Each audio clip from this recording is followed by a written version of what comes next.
Hello, my name is Christina Freeman, and I'm going to be going over the 15th piece for my art show, There Is a Problem. A recap for those just listening. I have dissociative identity disorder. It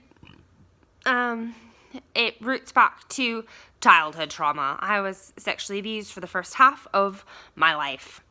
I'm going to rewind a little bit. I'm going to show you the pictures that lead up to as Sisters in Zion. This is Warren Jeffs. I've been going over my polygamous history and the correlations to the church that still practices polygamy. Some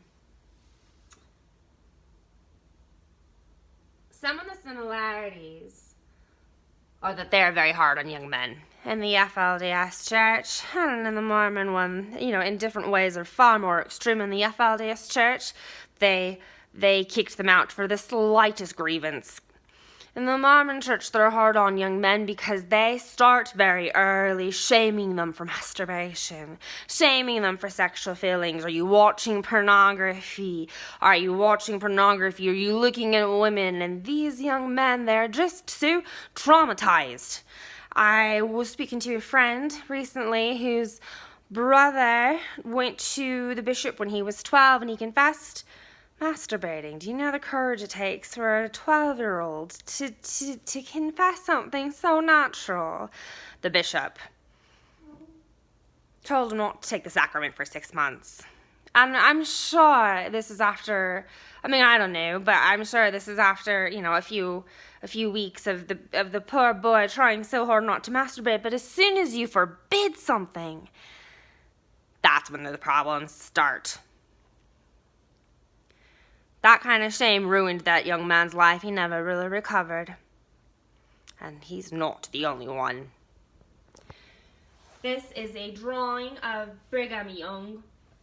Don't be distracted, he says to the 21-year-olds who have no other sexual outlet. But it's okay for him to be distracted. He just marries them. He's the prophet. He can do whatever he wants.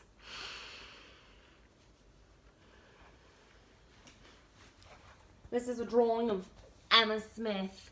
Emma Smith was very hurt and felt dismissed. All of her life, she told people that Joseph Smith did not practice, all of her life, for the rest of her life, she told people that Joseph Smith didn't practice polygamy. I don't understand why she lied. Because she knew. She even gave permission for a few of the wives. A lot of times they had already been married, and then they asked for permission just to kind of ease the tension. I think it was easier for her to insist on a lie than to accept the truth.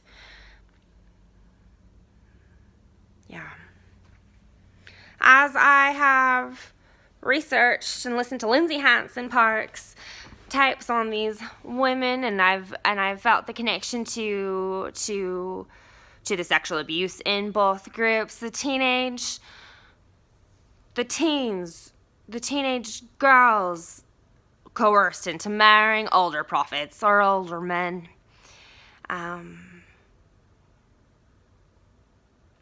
The daughters who were hurt and had to stay silent. I have felt this. I have felt connected to my pioneer ancestors. I am also a descendant of hurt cycles of abuse that have occurred. And I'm tired of being silent, and fortunately, I'm not alone. In this drawing, we have Mckenna Denson and Kristy Johnson and myself. Mckenna Denson was raped by the MTC president.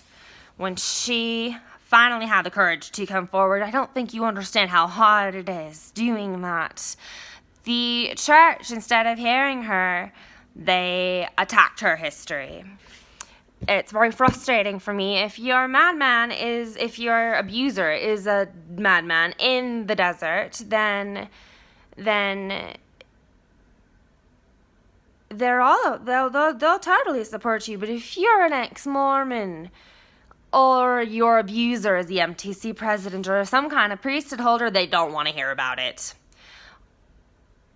Time after time after time, they insist that the victims are black sheep, not the sacrificial lamb, who need justice. We need to be compensated for these crimes. We need to be understood how it affects us.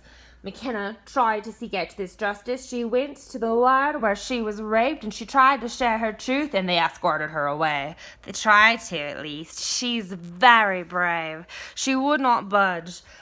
This peace sign I didn't draw on purpose, but it came out. Again, I do automatic writing when I draw. I don't look at the paper. But I love the peace sign that showed up. It's so like her, saying, I am doing nothing but sharing my truth. The blood that comes out of her fingers is proof that she suffered. This is Kristy Johnson. Oh, one other thing real quick. Her suffering and my suffering with it. This man looks a lot like my first older man that I slept with. I suffered extreme nymphomania. You're like a rat in a cage. And I thought it was interesting to see him. The first time that I didn't draw him on purpose. He just came out. And then his tie was a red R. R stands for Richard. Another. There's things in my art that pop up and I don't do them on purpose. When I slept with this man the first time, I said in my sleep, "Get out of my room, Dad. Get out of my bed, Dad. Don't touch me, Dad. Don't touch me." I said this in my sleep, the man told me. Thought it was so powerful that this memory would be next to Mckenna. Another girl who can relate, another woman who can relate to the hurt of a father is Kristy Johnson. Kristy Johnson's father started abusing her at the age of 6, and I don't know how long it lasted. She blocked out a lot of it, but as you get older, the memories come back. That's why I've got dissociative layers in her eye. They're layers of memory. I felt very connected to her Instagram posts. She talks about shame shifting, where a survivor of abuse is deemed to be the problem for not forgiving. Again, we're seen as black sheep, not sacrificial lambs. How inappropriate it is to tell someone to forgive. What does forgiveness mean? I know that people repeatedly say it to me, and it is so insulting. I have forgiven my father as much as I can, and I always will, and forgiveness means what it needs to mean for me, and do not hold me responsible for something.